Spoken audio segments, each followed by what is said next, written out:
All right, what's up, guys? I want to give you a little bit of insight on how to avoid dealing with the objections that you a lot of times are going to hear at the end of your pitch. When you've presented the price, a lot of times you're going to hear, I got to think about it. I've got to pray about it. I got to talk to my brother. I've got to call my godson's uncle's father's brother-in-law's cousin because they know all about this stuff and I need to talk to them first, right? Avoid having to deal with all of that. Here's going to be one simple way that you can do that. Ready? One way to be able to avoid having to deal with the objections that you're going to hear a lot of the times is simply going to be allowing that person, your prospect, to feel as if they're choosing the path that they want as the end result, and in that process commits themselves. Okay, so I'm going to give you an example of how this works. Okay, now bear with me. I want you to go through this with me as I'm asking you these questions. Okay, so say it's 1 o'clock on a Tuesday afternoon and we're working together right now. Okay, and I come up to you and let's just say your name is John. I say, hey John, where do you want to go for lunch? What are the possible answers John could possibly give you? John could say, I don't really know. I'll get back to you. Or he could say, I don't know, what do you feel like? He could say, I'm not really hungry. He could say, there's an unlimited amount of responses that he could possibly say. Now, let me ask the same thing a little bit different. Hey John, you feel like fast food or do you want to go sit down someplace for lunch today? More than likely, John is going to say, let's just grab some fast food. I'm in a hurry today.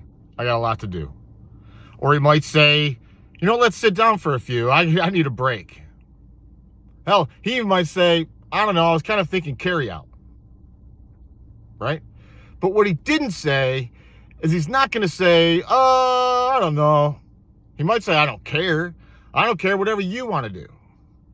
I know you don't care, but if you did care, what would you rather have? Would you rather have fast food or would you rather sit down today? And he says, oh, I'd rather sit down, right? Okay, so ask yourself, I'm going to go through this again. Hey, John, what would you rather have today? Fast food or you want to go sit down someplace?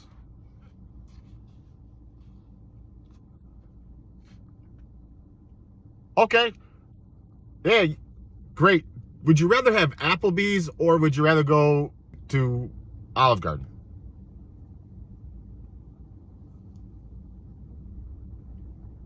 What would you rather have? Hey, John, you want Applebee's or you want Olive Garden then?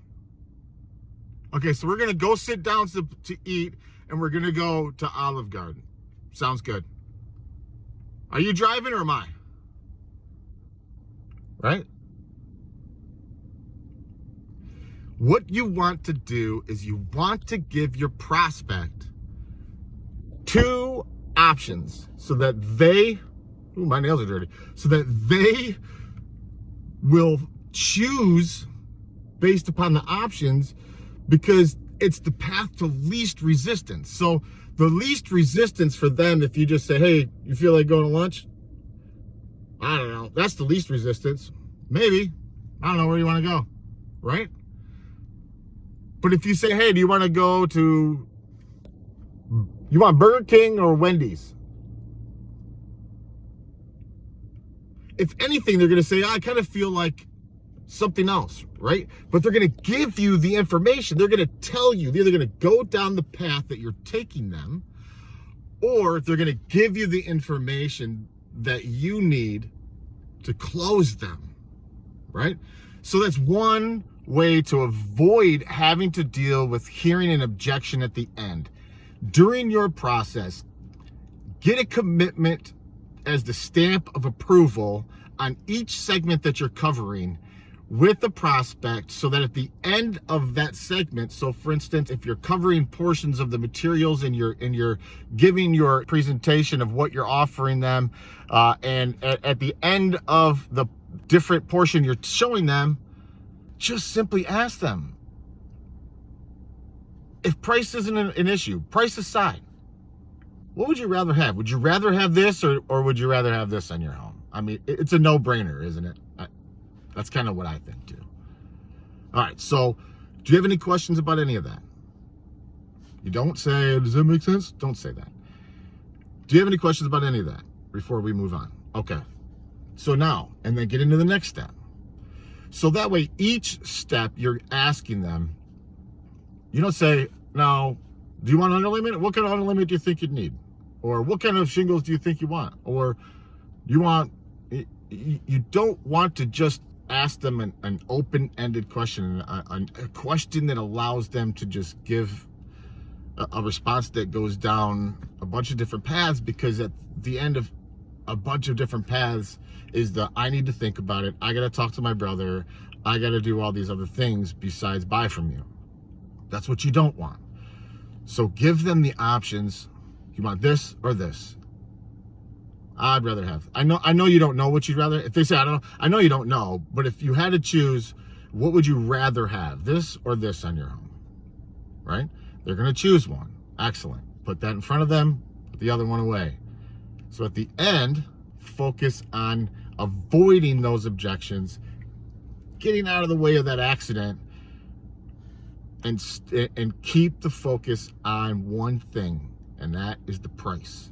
Why? I'll talk about that in another video also.